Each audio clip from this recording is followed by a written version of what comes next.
Main path में मतलब बड़ी खतरनाक चीजें दिखाई जाती हैं, ठीक है, कि आपको ये करना पड़ेगा, आपको क्रांति लानी पड़ेगी, ठीक है। जो निचला पाथ होता है, लोएस्ट पाथ होता है, उसमें बहुत ही सटल तरीके से, लेकिन जो मिडिल पाथ होता है वो एक तरीके से मिक्सचर होता है। तो एमिली डुर्केम ने वही मिडिल पाथ दिखाया। जब इकोनॉमिस्ट जो थे वो कंफ्यूज्ड थे, कंफ्यूज्ड तो नहीं कहेंगे, लेकिन जब इकोनॉमिस्ट जो थे वो ये बोलते थे कि जो लेबर है, ठीक है, जो काम करता है, वो इसलिए इतना खुश रहता है क्योंकि मार्केट उसके लिए बहुत बढ़िया है। और जब कार्ल मार्क्स ये कहते थे कि मार्केट वार्केट छोड़ो, लेबर काम करता है लेकिन वो जो पैसे कमाता है वो उस मालिक के पास जाते हैं, लेबर के पास नहीं रहते हैं। वही एमिली डुर्केम ने एक इतनी बढ़िया थ्योरी दी कि इन सबको साइड में रखो, सोसाइटी की वजह से लेबर खुश है, ठीक है। तो एमिली डुर्केम का इसीलिए इनका नाम जो है, जब भी हम सोशियोलॉजी की बात करते हैं हम इनका नाम लेते हैं, क्योंकि he was the principal architect of modern social science. Modern social science Emile Durkheim के बिना अधूरी है। मॉडर्न सोशल साइंस की बात करें तो उसमें मैक्स वेबर आ जाते हैं, कार्ल मार्क्स आ जाते हैं, W.E.B. डुबोइस आ जाते हैं, ठीक है। एमिली डुर्केम ताउम्र बहुत सारे फिलोसोफर, साइकोलॉजिस्ट, सोशियोलॉजिस्ट, इन सबसे काफी ज्यादा इन्फ्लुएंस रहे। इनमें से इमैनुअल कांत थे, प्लेटो थे, हर्बर्ट स्पेंसर ने, उन पे भी मैं लेक्चर लेके आऊंगा। सारे सोशियोलॉजिस्ट पे मैं लेक्चर लेके आऊंगा। उनका भी इफेक्ट इनके ऊपर बहुत हुआ।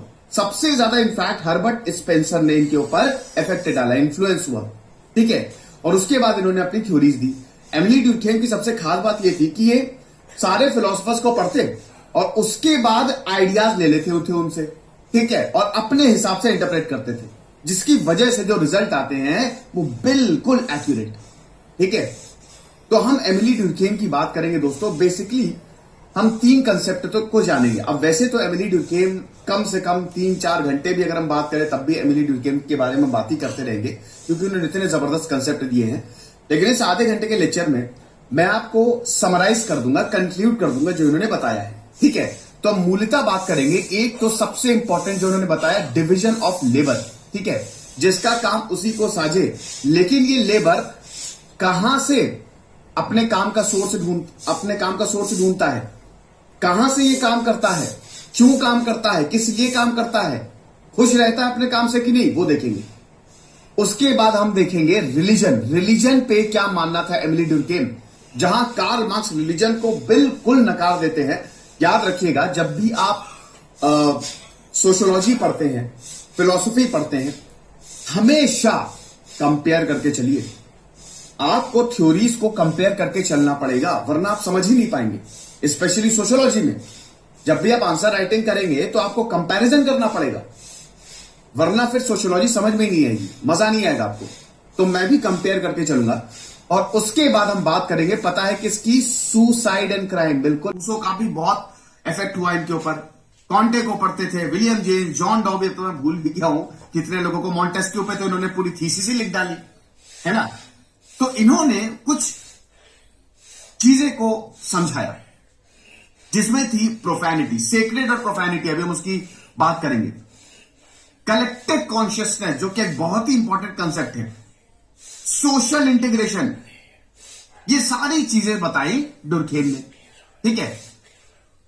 जब तक ये फ्रांस में थे तब तक तो कुछ खास इनके करियर में वृद्धि नहीं हुई, लेकिन जब ये जर्मनी गए, जर्मनी में इन्होंने बहुत पढ़ाई की।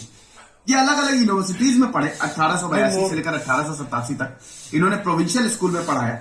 लेकिन 1885 के दौरान ये जर्मनी चले गए और वहां पे मार्बर्ग, बर्लिन और लीप्जिग। अच्छा, जर्मनी जो था 1871 में जर्मनी यूनिफाई हो गया। अब यूनिफिकेशन ऑफ जर्मनी पे मेरा पूरा सेपरेट लेक्चर है, ठीक है। तो जर्मनी जो था वो एक हब था, ठीक है। किसका हब? दुनिया में सबसे बेहतरीन पढ़ाई होती थी जर्मनी में। बड़े बड़े साइंटिस्ट जर्मनी में भैया यहीं आते थे, चाहे वो हाइजेनबर्ग हो, चाहे वो आइंस्टीन हो, ठीक है।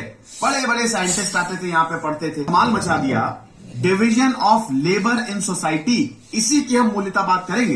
ये इन्होंने पब्लिश कर दी। ये थीसिस जो है, इन्होंने 2 थीसिस लिखी थी, एक मॉन्टेस्क्यू पे और एक डिवीजन ऑफ लेबर पे, ठीक है। 1893 में ये पब्लिश हुई। 1893 में इसको मतलब डेजर्टेशन के लिए इन्होंने पेश किया और उसके बाद इनको हाथों हाथ रिकॉग्निशन मिला। ये इतना बढ़िया पढ़ाते थे कि तुरंत इनको जॉब मिल गई यूनिवर्सिटी ऑफ बॉर्डियो में 1887 में। ठीक है, और इनका एक ही मकसद था